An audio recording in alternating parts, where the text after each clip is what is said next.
Hey Darryl. Hi there, Micah. How you doing? Good. I have a few questions for you for Veterans Day. Okay, I'm willing to answer those questions for Veterans Day. Okay. What made you want to join the Army? Well, what happened was that when I was younger, we were very poor, and I joined the military in order for I could support my family when I went in. What was the best thing you got to do in the Army? The best thing I got to do in the Army, well, I did go to Europe. That was exciting. And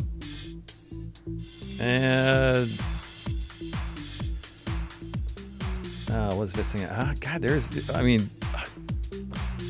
I don't know if digging foxholes and staying up all night is actually fun, but that was one of them. Yeah, I guess. Well, that was it. Just going to Europe was good.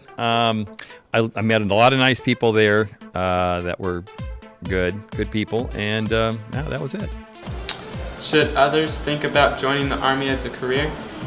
I don't know if they choose to make it as a career, that's great, but I think everybody should go in. I think it's a great life lesson.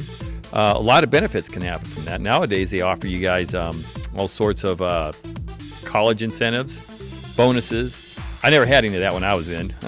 It was just, here you go, here's for every $1 you give us, we'll give you $2, and that was no deal there. But for you guys now, you guys are getting full runs on colleges. They pay for everything. So I think it's a great deal for younger people to go into the service now. What rank did you have in the Army? I made it up to E4, which is like a specialist or a corporal. When I went into the Army Reserve, I was going to go up to Staff Sergeant, but I got out before I did that. Did you enjoy being in the Army? At the time, no. No, it's something that is not.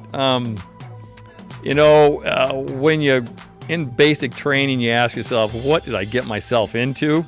It's hard. It's a challenge for a person. It's you go in and I swear I don't think I ever walked the whole time I was in basic training. It was all running and push-ups. Where were you deployed? I was deployed in Europe.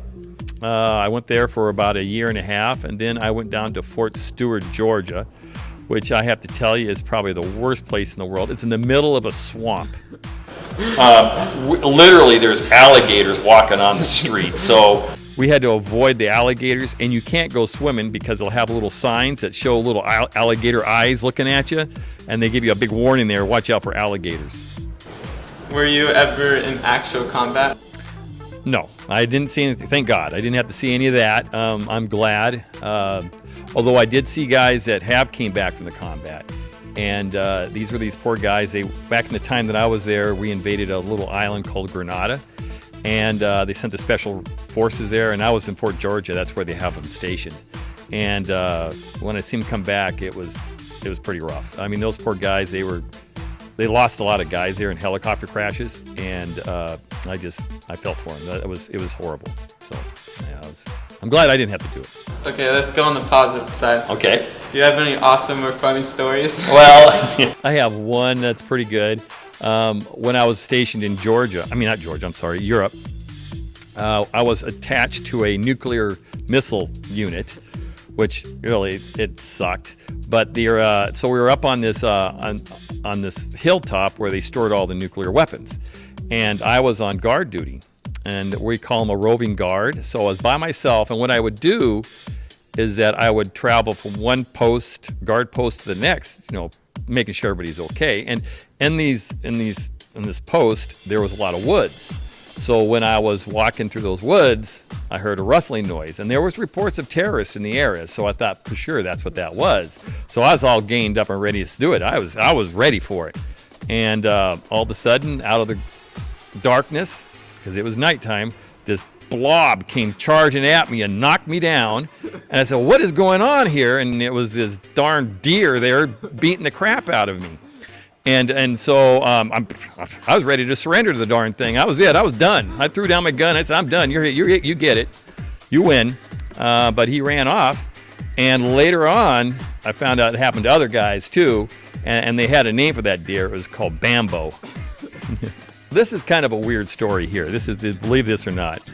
On that same site, we had stationed there. Everybody gets a rotation time, and we had our time up there. And they were wanted to inspect the nuclear warheads that we had up there because they wanted to use them for training, to get actual training for the guys to put on real warheads.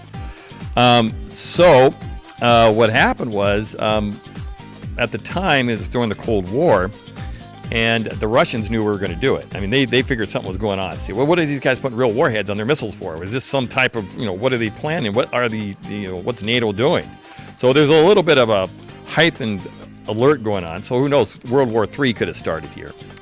But what happened is the field mice had gotten into the nuclear warheads, dug into the crates, chewed through the crates, and actually nested inside of our nuclear warheads. And so none of them were any good. So we had to cancel our training session because all the missiles were any good. So who knows? It could have avoided World War III because of mice. What happened was it made the Army so mad that we had infantry units that were up there. So they took away their guns and they gave them the Mark 53, a stick. The Army always has to have a name for something, a number for it. So they called them the Mark 56, which was nothing but a stick. And so the infantrymen were running all over the field trying to whack these mice with a stick in order to try to get rid of the mice problem. I don't know if anybody's ever tried to chase a mouse; they're pretty darn fast. So then the Army had to upgrade the Mark 56 into the Mark 57 mousetrap. So.